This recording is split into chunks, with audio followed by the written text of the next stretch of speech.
Welcome to Concrete Block, the podcast where we dive into the latest news and trends from around the world. I'm your host, Walter, and we're glad you're joining us today. As we explore the complex landscape of global politics, we'll be examining a critical issue that's been making waves in recent times: India's role in Asia.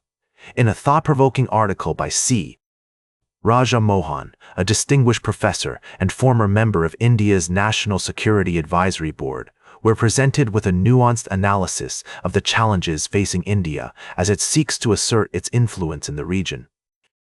From its struggles to balance its relationships with neighboring countries, including Pakistan and Bangladesh, to its efforts to navigate the complex web of alliances and rivalries in the Indo-Pacific, India is facing a multitude of hurdles. One of the key challenges highlighted by Mohan is India's need to strengthen its military capabilities and develop a more coherent security strategy. This is particularly important given the rising tensions with China, which has been rapidly expanding its military presence in the region. At the same time, India must also contend with the legacy of partition and the ongoing tensions with Pakistan, which continue to simmer just below the surface. Mohan also notes that India's domestic political orientation and its impact on regional engagement are critical factors to consider. The debate over democratic backsliding and human rights has sparked intense discussion, both within India and among its international partners. While some argue that a more liberal India would be better equipped to navigate the complexities of regional politics, others contend that a strong, assertive India is necessary to counterbalance the influence of authoritarian powers like China. As we delve deeper into this topic, it's essential to acknowledge the diversity of perspectives and opinions on this issue. Some may argue that India's hypernationalism and xenophobia are significant concerns, while others may see these as necessary components of a strong national identity. Our goal on Concrete Block is to provide a balanced and nuanced exploration of these complex issues without taking a biased or partisan approach. We'll be examining these challenges and more in the coming segments, featuring expert analysis and insights from leading voices in the field. So stay tuned as we navigate the intricate landscape of Asian geopolitics and explore the implications for India's role in the region.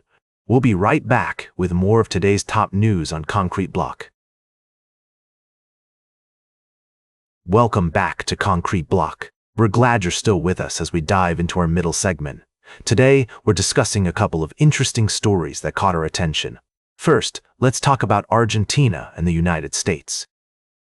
It appears that there are calls for reform in Argentina, and the U.S. is taking notice.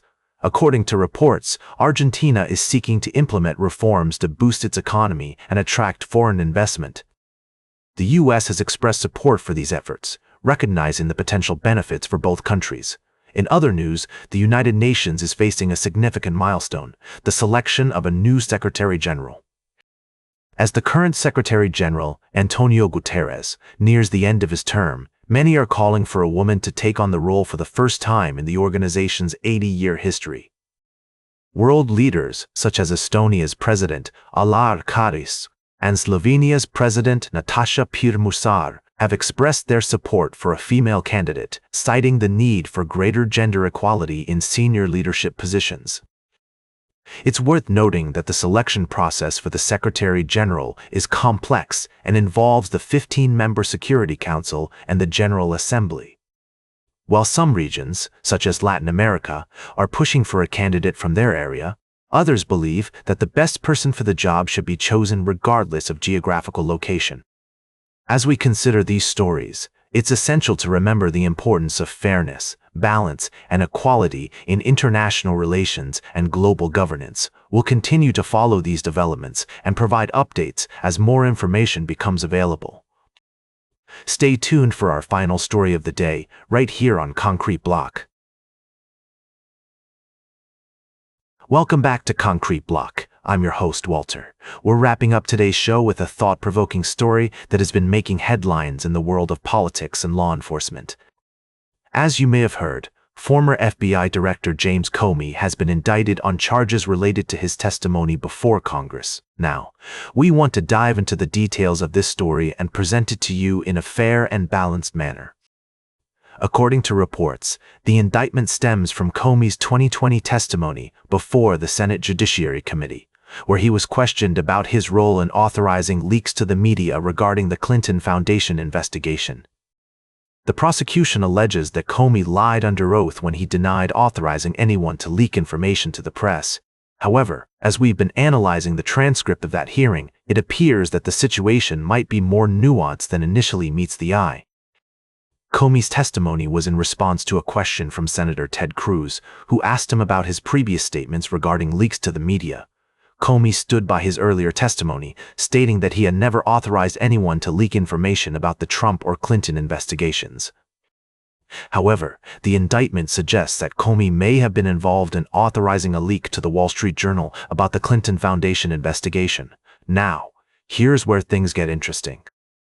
The Justice Department's Inspector General report on the matter found that while Comey's former deputy, Andrew McCabe, did indeed leak information to the Wall Street Journal, there was no hard evidence to suggest that Comey had authorized the leak.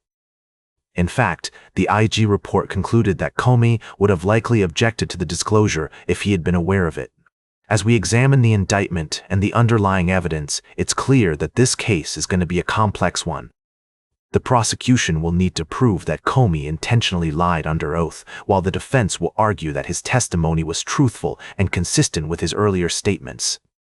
It's also worth noting that the indictment has been criticized for being vague and misleading, which could potentially impact the outcome of the case. As we close out today's show, we want to emphasize the importance of fairness and accuracy in our justice system. While it's understandable that emotions can run high in cases like this, it's crucial that we allow the legal process to play out without jumping to conclusions or making assumptions. That's all for today's Concrete Block. Remember to like, share, and subscribe, and until next time, stay informed.